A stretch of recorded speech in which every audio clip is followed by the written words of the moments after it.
Hello guys, আমরা এখন অন্যখানে যাচ্ছি। আসলে আমি জায়গাটা চিনি না। এখন আমরা ওইখানে গিয়ে আপনি সম্পূর্ণভাবে দেখাবো আমরা কোথায় যাচ্ছি আর কি। আমরা এখন চারজন মিলে যাচ্ছি পরশুরামের প্রাসাদ দেখতে। এই যে দেখেন সামনে মহারাজা, এখানে সবাই আছি চারজন মিলে।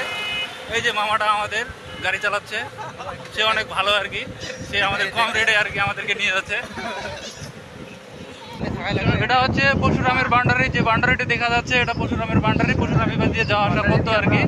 আর এভাবে ওরা রাজপ্রসাদ চালানো করতো। আর এই জায়গাটা অনেক দূরে আর কি, বগুড়া জেলায় শিবগঞ্জ থানা এটা অবস্থিত। আপনারা যারা আসবেন তারা সবাই এখানে আসিয়েন। আসলে দেখার মতো অনেক সুন্দর জায়গা রয়েছে। আর আমাদের কাছে সময় একটু কম, যার কারণে আমরা বিস্তারিতভাবে সব কিছু দেখাতে পারতেছি না। আমরা একটা মোড় নিলাম, আসলে আমরা কাছাকাছি চলে আসি পরশুরামের ঘাটে।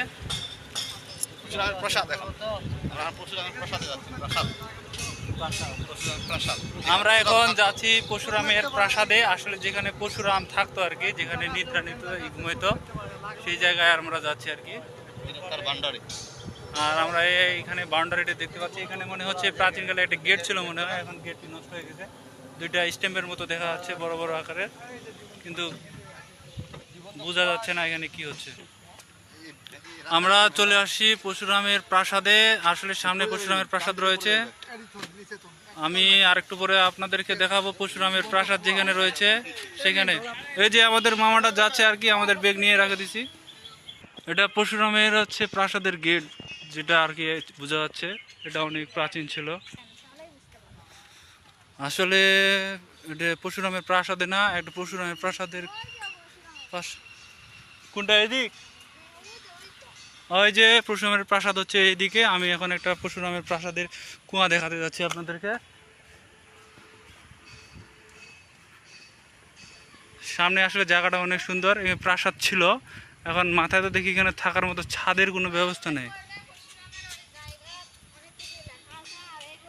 পরশুরামের যেখানে থাকতো নাকি এখানে, ওখানে কি ওখানে প্রাসাদ যে ছিল ওখানে উপরে ছাদ টাদ কই ওইভাবে থাকতো নাকি? ধ্বংস হয়ে গেছে।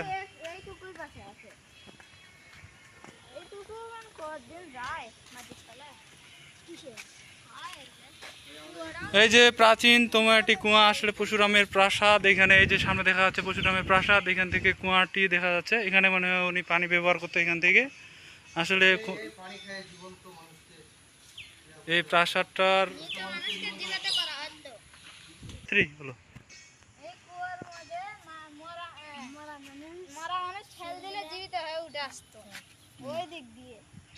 আর ওইটার বিষয় বলো।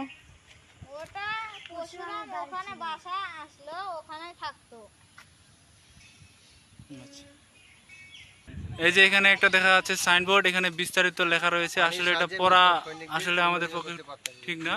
এখানে ভিডিওটাতে দেওয়া আছে, আপনারা সবাই এখানে ভালো করে দেখতে পারবেন যে এখানে কি হইতো। তোমার বাসা কোথায়? ওইখানে। তুমি তো এখানে সব সময় আসো না?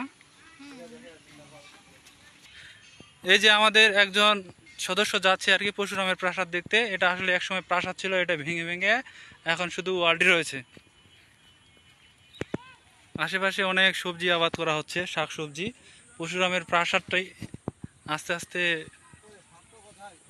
আস্তে আস্তে অবস্থা খারাপ হয়ে যাচ্ছে।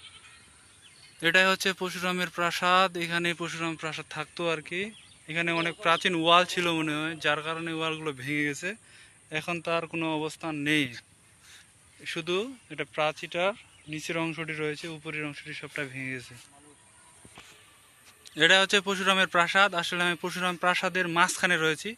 এখানে আশেপাশে যা দেখা যাচ্ছে তা হচ্ছে আসলে একটি একটি ঘর মনে হয়, কিন্তু শুধু প্রাচীরটা রয়েছে, কিন্তু তার উঁচু ওয়ালগুলো মনে হয় ভেঙে পড়ে গেছে সব। এই যে এর উপরে আর কোনো কিছু নেই। আপনারা কেউ আসলে দেখতে পারবেন, শুধু ওয়ালগুলো পড়ে রয়েছে আর কি। আমরা এখন এখান থেকে চলে যাব। এখন জানি না কোথায় নিয়ে যাবে। আমাদের সাথে একজন ভ্যান মামা রয়েছে, উনি আমাদেরকে এক স্থান থেকে আরেক স্থানে নিয়ে যাবে।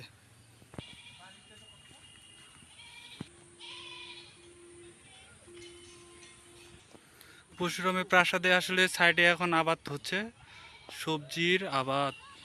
এখানে একটি কুয়ো রয়েছে। আসলে এই কুয়োটার আসল ঘটনা হচ্ছে পরশুরামের যখন এখানে থাকতো তখন মৃত মানুষকে এই কুয়ায় ফেলে দিলে তখন কুয়া থেকে সে জীবিত হয়ে বাঁচতো আর কি, জীবিত হতে তিনি প্রাণ ফিরে পেত। আসলে এটা অনেক প্রাচীন যুগের ঘটনা। পরশুরামের বংশ নির্বংশ হয়ে গেছে, এটা তো সবাই জানেন। কিভাবে হয়েছে সেটা সবাই জানেন আসলে।